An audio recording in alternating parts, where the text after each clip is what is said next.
শোনো, সামনের মাসে আমার দাদার বিয়ে, 2000 টাকা তুমি শাড়ি কিনে দেবে আমাকে। এই 2000 টাকার শাড়ি কিনবি কেন? পারলে 10,000 টাকার শাড়ি কেন। আমার ছেলের কি টাকা পয়সা কম আছে নাই? খাওয়াই দাওয়াই তো আমার ছেলেটার বশ করে নিয়েছিস, এখন তো আমার ছেলে যা বলবি তাইও শুনবে। ওমা ওরে একটা মাত্র দাদা, কদিন পরে বিয়ে হবে, 2000 টাকা তুমি শাড়ি নেবে, তা কি এমন অসুবিধা হবে তোমার? হ্যাঁ ছেলে, তুমি তো এখন বউর হয়ে কথা বলবা, এখন তো তোমার বউই সবকিছু। তোমার বউ যদি বলে বসো তা তুমি বসবা, যদি বলে ওঠো তা তুমি উঠবা। ও মা, তুমি আমার নামে এত বড় দোষ দিচ্ছ কেন?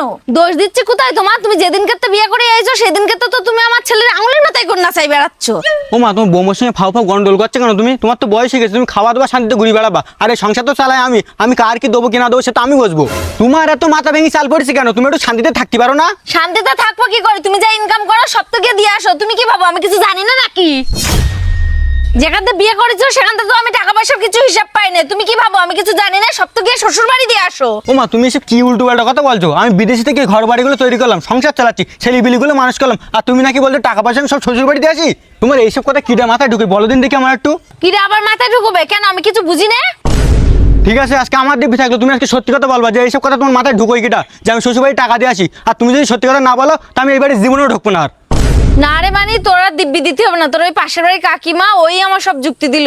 মা, তুমি আজকে লোকের কথা শুনে তোমার ছেলেকে দোষ দিচ্ছ? তোমার ছেলে যদি বাড়ি ঘর না বানিয়ে টাকা পয়সা দিয়ে শ্বশুর বাড়ি ঘর বানাতো, তাহলে সেই ঘরে না আমরা থাকতে পারতাম, না সেই ঘর আমাদের কোনো কাজে লাগতো। শোনো মা, এই দুনিয়ায় না কেউ কারো ভালো চায় না, আর তুমি ভালো করেই জানো তোমার আমি কোনোদিন অসম্মান করিনি আর কোনোদিন অভাব কষ্ট দেইনি।